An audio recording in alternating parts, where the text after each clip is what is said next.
have not shed our old skin. It's important that psychologically you shed your old skin. There must be something that you leave behind last year that you don't take with you into this year. One of the reasons that the snake is such a respected symbol in African culture, one of the reasons that the reptile is such a sacred animal in African culture, one of the reasons that the cobra is such a sacred animal in African culture is because it constantly renews itself over and over again. It sheds the old skin, and you have to shed your old skin. Some of you have to peel off that Negro pin and let the African shine through. Don't bring last year's Negro with you into this year. Bring your African self with you into this year, brothers and sisters. And let us be clear. It doesn't matter how well read you are. It doesn't matter how learned you are. It doesn't matter how conscious you are. It doesn't matter how long you've been working in the field of black consciousness. Everybody in this room, myself included, has a little bit of that Willie Lynch inside of us. Everybody in this room got a little bit of the psychological residuals of slavery within our belly. Every last one of us still suffers with that double consciousness that Dr. W.E.B. Du Bois talked about, brothers and sisters. And if we are going to get free as a people, if we are ever going to become politically free, economically free, culturally free, we must first free ourselves of the European that's taking up space inside your head. And every one of us got a European taking space up inside of our heads, brothers and sisters. Don't you kid yourself. In fact, if you won't even admit that you got a white person living inside of you, it's because you are being dominated by that white person living inside of you. Get serious and get focused. It's important that we as black men stop going back and forth with our sisters on the internet. We have to stop letting the whole world know it's okay to disrespect black women. We have to be better than that, black men. If we want to have a conversation with our sisters behind closed doors, and we will certainly have those conversations at the Frederick Douglass and Marcus Garvey Academy, don't have them on the internet for the whole world to see you disrespecting and condemning the mother of our children. Period.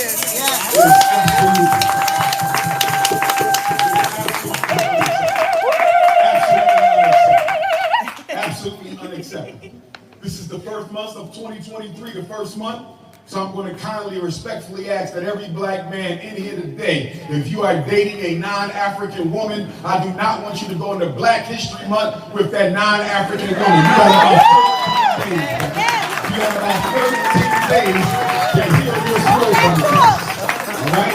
Don't take the cracker into Black History Month. Leave on January. We need you fresh, brothers. We need you fresh, and we need you with a system. One of the most damning things about the back and forth that I see between the black man and the black woman is the impact it has on the psychological respect black children have for the black family. Our daughters are watching us fight one another. Our sons are watching us fight one another. And we are doing this at a time when the United States government is pushing transgender culture on our children like they've never done it before. They're pushing interracial marriage and dating on our children like they've never done before. So if our children are watching us not getting along, if they're watching us at each other's neck, if they're watching us at constant conflict with one another, then maybe they will start to listen to the recommendations coming from the power structure. Never fight with your brother or sister in public. I ain't never seen a Chinese man fight a Chinese woman on the internet yet. I ain't never seen a Jewish man tell the Jewish woman in front of the whole world, you ain't shit. I ain't never seen it. I ain't never seen it. And no race is a utopia. Every race has their contradictions. Every race has their internal quarrels, but every race has a code of honor. And as black men, we have to get back to a code of honor, a set of behaviors that we will not violate because it against the consciousness and spirituality of who we are. We got to get back to a code of honor. We have to do that, brothers and sisters. And as we get back to a code of honor, we have to understand that as we fight for reparations from the white power structure, we have to make sure we're fighting for internal reparations that the black community owes to itself. I support reparations. Reparations was born of the Pan-Africanist movement. But at the same time, I understand that we have things that we have to do that the white man ain't got no business being a part of. The white man ain't got no business being a part of the black male-female reconciliation movement. The white man ain't got no business being a part of how we're going to raise our children. He ain't got no business being a part of our loyalty to established black businesses. He ain't got no business being a part of independent institutions and black Wall Streets. Brothers and sisters, we have to do some building. I hope we don't go into 2024 the same way we came into 2023. We need black institutions. Our people suffer because we are dependent on white people for our survival. Everything we need, we got to get it from him. We need food, we got to get it from him. We need health care, we got to get it from him. We need housing, we got to get it from him. We need transportation, we got to get it from him. How can we claim to be a self-respecting people with a $2 trillion budget and no institutions? How can we really tell our children we don't like the miseducation machine, but we won't build independent schools for our children? And let me say this to the black parents in the room. Don't you dare let one of these schools in New York City, or New Jersey, or Connecticut, don't you dare let one of these schools try to manipulate you into getting your child evaluated for special education because they're a little bit behind in reading, a little bit behind in math. Don't let the schools manipulate you, black parents.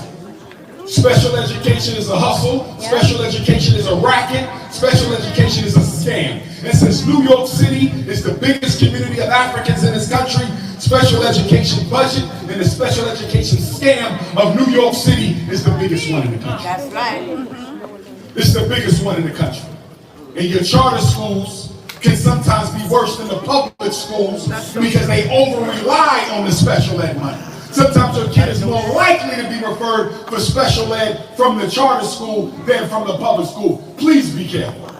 Understand that the learning disability is an opinion, it's not a fact. Please be careful. Understand that intellectual disability is an opinion, it's not a fact. Please be careful.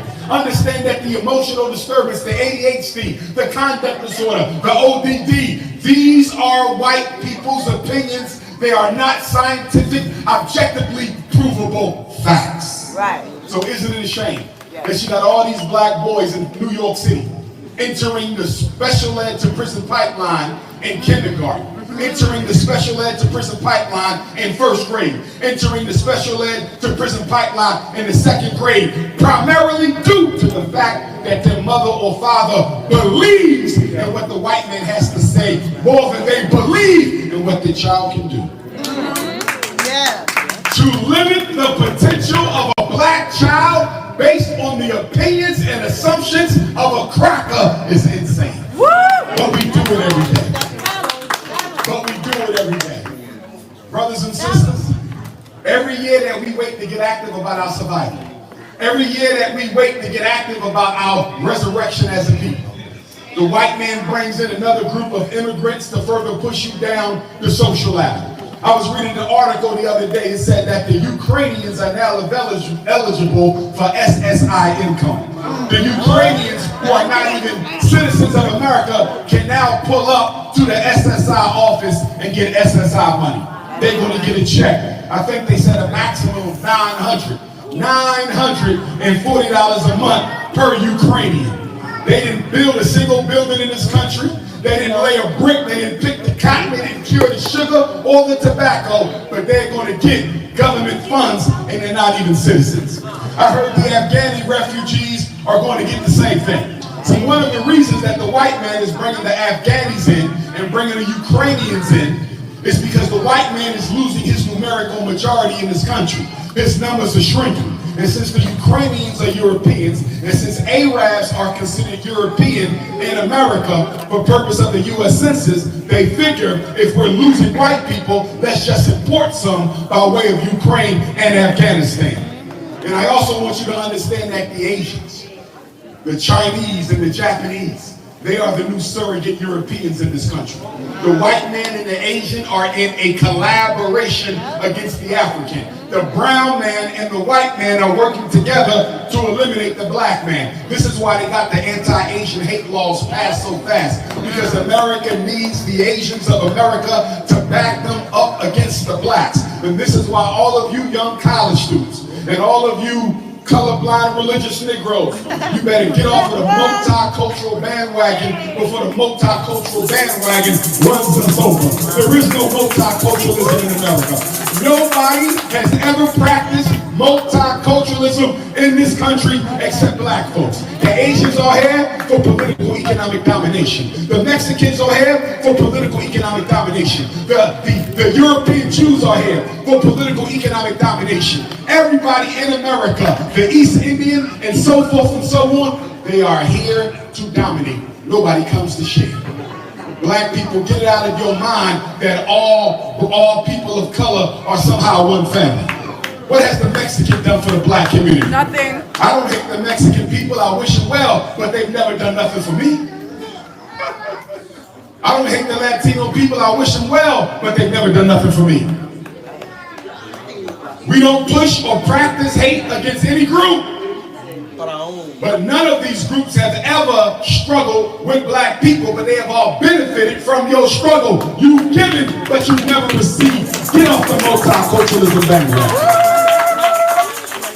2 nights ago, I had an Asian send me a text message. Young Asian gentleman, he sent me a text message.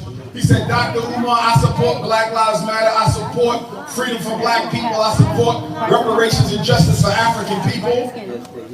Would you mind if I put out a hashtag that says something like Asians for African Americans? And I said, absolutely not. I don't support that because that is opportunism. If you as an Asian want to be for African Americans, you damn sure don't need a hashtag to go along with it. Because what you're trying to do is exactly what the European Jews did to black people back in the 1920s. They told the whole world they was for us so they could benefit from everything that we fought and died for. And once they stole all the resources and opportunities from black people, they disappeared from the black community. If you're going to be for us, but you don't need a hashtag to go along with us. For my mixed race Africans, I'm going to make it real plain and simple for you. I accept you like I accept any other African, as long as you know who you are and you accept it. If you want to be considered a biracial, I don't accept you. Because when you say you are a biracial, what you're telling me is, you know you can't be white, but you ain't comfortable enough being black. That's what biracial means. That's what biracial means. You know you can never be white, but you're not willing to be called black. So you want to be on the fence. There is no fence. Make up your mind. White folks know exactly who you are when they see you walking down the street. They have no qualms. And for the brothers and sisters who are caught up in this war of identity, every 25 years we got to go through an identity crisis.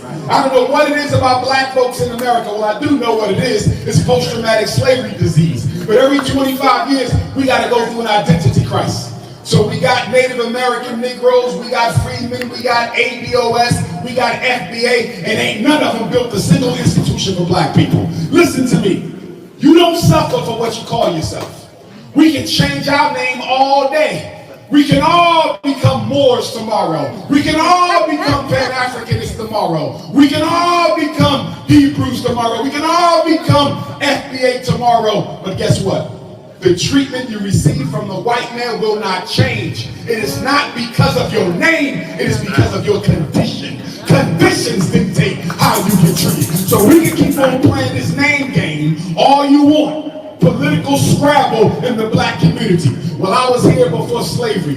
What institution does that create?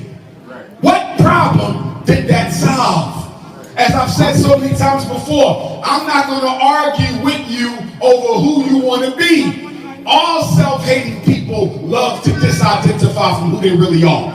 It's a circumstance of our condition.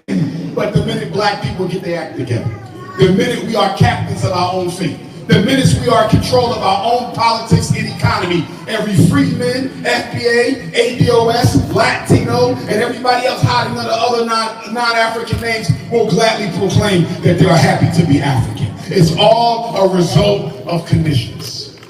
We were here before slavery, but you came from Africa. You were the first Native Americans, but you came from Africa. Africa is the birthplace of all humanity. There is no people in North America, no people in Asia, no people in Europe, no people in South America that were there before we were there. We've already done this, we've been through this. But some of you young people like listening to a bunch of politically uneducated YouTubers who's stealing somebody else's information that they stole from somebody else's information and they call it facts. But call yourself what you want. I only got one question. When are we going to come together and build for our women? When are we going to come together and build for our daughters? When are we going to come together and build for our queen mothers? It is not about intellectual masturbation over identity. Intellectual masturbation over identity is a waste of time. I want to know who's ready to build.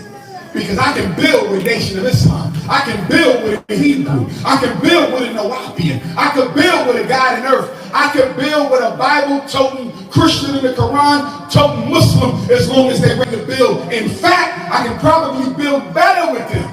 Because in the conscious community, we get so puffed up with ego because we read 5 or 6 books from the Schomburg collection. And now we know everything and know so much that we too smart to do any work. Do you realize the smartest people you know are the least likely to get off their behinds and do something in the black community? Is it not a shame that I'm the only one of my generation in black consciousness to build a real school? I didn't say a basement, I didn't say a home, I didn't say a church, I didn't say a storefront, I didn't say a community center, I said a real school. Where are the other institutions at? Where are the other institutions at? Black women, one of the things we're going to do as soon as the Frederick Douglass and Marcus Garvey Academy is ready, we're going to have a regular ongoing Black Women's Symposium where black women can come together as black women to talk about black women's problems.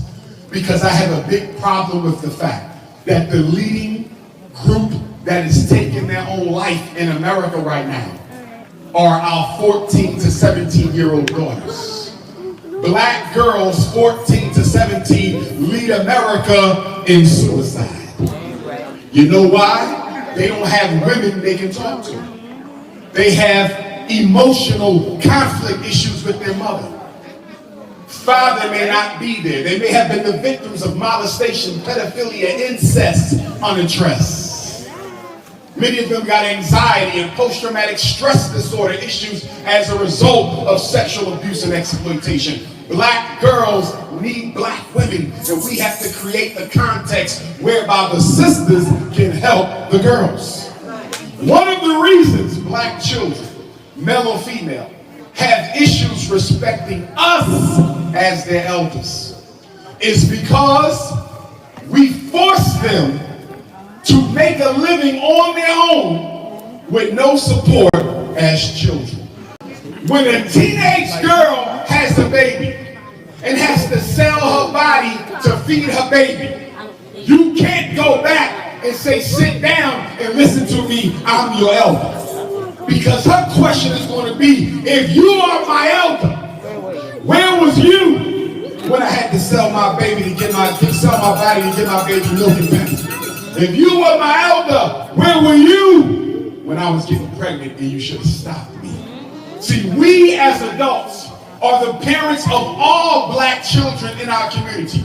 And one of the mindsets we have to shift in 2023, brothers and sisters, is we have to walk around conscious of the fact that every child is my child.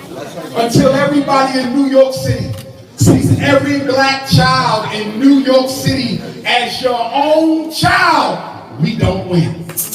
Until every American African sees every American African as their own brother and sister, we don't win.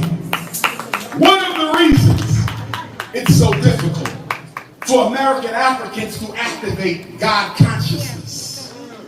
It's because one of the manifestations of God is the divine oneness of all African people. The reason we can't tap in, the reason we don't get the type of blessings that you read about in your holy books is in order for the one God to help you, we have to become one as a people. See, if all you want to be is an emancipated Negro-Pean, spirit can't come to your aid. The reason many of you want reparations is not to improve Black Brooklyn. You're not thinking about what's best for us, our family in Queens. You ain't pondering Staten Island's future. Harlem ain't on your mind. Your issue is you want some money so you can go and buy some stuff white people make. That's why you want reparations. I just read an article the other day. There's a group of Asians who started a pro-Black reparation support group. You got Asians fighting for Black reparations. Why would the Asians be fighting for you to get reparations? I think we already know. Because they know the minute you get paid, your reparations is their salvation. They know it. Which is why I argue that there must be a transformation in consciousness before there can be a revolution in reality. We have not changed the way that we think. I don't care how many books. You got to change the way you think. I don't care how many trips to Africa. You got to change the way you think. I don't care how many spiritual initiations you've been through. Because I done seen Negroes get initiated to the ancestors. I done seen Negroes get initiated into Kemetic science. I done seen Negroes get initiated into voodoo. I done seen Negroes get initiated into Ifa. I done seen Negroes get initiated into Santeria, Palo, Lukumi, Dogon. And guess what? The cracker was still with them after the initiation. So until we change the way that we function, and I want to be clear, it don't take a whole army of people to force others to think a different way. You just have to be committed in your mind to what you stand for. There's a scientific experiment in psychology. It's called the 100th monkey experiment. And they studied these little primates, and they noticed that it only took one monkey to do it right, and the other 99 automatically followed suit. Now we know we ain't no monkeys, but we are living, breathing organisms. And if we are going to be consistent as the Black consciousness community, no matter what the ideology may be, we can transform the minds of the rest of our community, but we got to be consistent. The problem is everyday Black people get two different messages from us. Once in a while we look like we want to be free, but then once in a while we look like we want to creep back into the white power structure.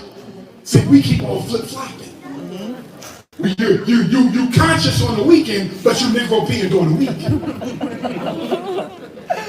And let us be honest, one of the reasons it's so hard for most of us to close the door on white supremacy once and for all is because of economics. Everybody's concerned about their money. Everybody's concerned about their bag. This is why we got more sellouts in the Black community than we have in any other race. Because we, more than any other race, are dependent on white folks for our bills to get paid. That's why you can't do this work if you're not economically independent. I cannot be as free with my speech if I was not economically independent. You got to have your own source of income. I didn't say just jump out there and start your own business, but start working towards it. Start studying what it is you're going to do. And for my young people, I'm telling you now, college is increasingly becoming an economic trap for you all. If you're going to go to college because you're majoring in something that is relevant. Do not go to college unless you are certain that what you are majoring in equals some sort of business opportunity when you get out. Because there's too many young people graduating magna cum laude in earthworm technology. Unemployed and broke with a PhD from Harvard. Yeah. Brothers and sisters, make it make sense. You know, when we left the 1970s, over 40% of African Americans were in the agricultural and farming industry. One of the things we need to go back to, especially since we live in food deserts, we need to go back to agricultural science. We need to pick up Dr. George Washington Carver.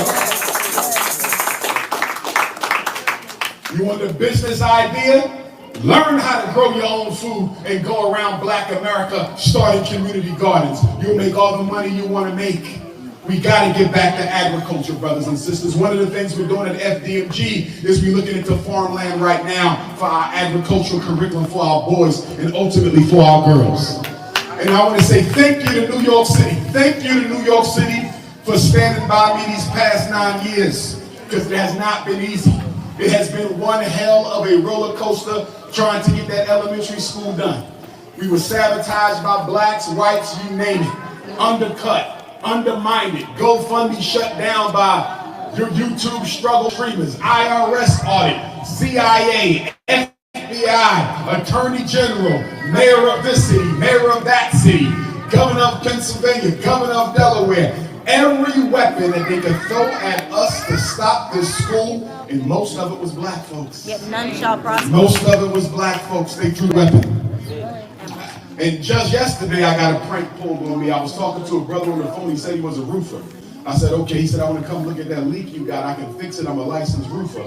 So we texted back and forth for a couple of days. How about I go to the school? We were supposed to meet yesterday at about 11 o'clock. I'm at the school waiting for him. I said, brother, where you at? You told me you was 10 minutes away. He texted me back and said, unless the school opens next month, I can't help you. It was a prank. A black person. These are the games that we've been going through for 9 years, brothers and sisters. But with that being said, I'm pleased to announce that we are 99% done with the Marcus Garvey Institute.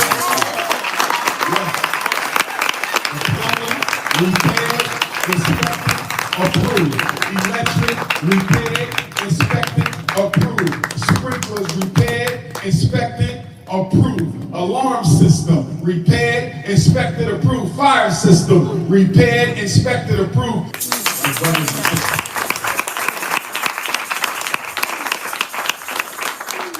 with that being said, if you're interested in working at the school, send me your resume. I don't care if you're 18 or 88. If you have something to offer our children, please send me your resume. Do not be concerned about being licensed at this time. That's irrelevant. We'll cross that bridge when we get to it. But if you have a skill that you believe our children are worth learning, send me your resume.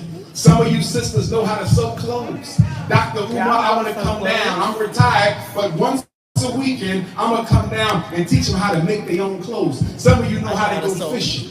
Some of you know how to go snorkeling. Some of you know investing like the back of your hand. Some of you know documentary filmmaking. Some of you know horse raising. I met a sister who raises horses. She said she's going to come and help us get our own FDMG horse stable. I met a brother who knows how to make shoes in Ohio. He's going to come and teach the boys how to make their own shoes. I met another brother, he's a shellfish crabber. He's going to teach the young men how to go shellfish crabbing for shrimps and oysters and lobsters and so forth and so on. So whatever skill you got, as long as you ain't a snow bunny,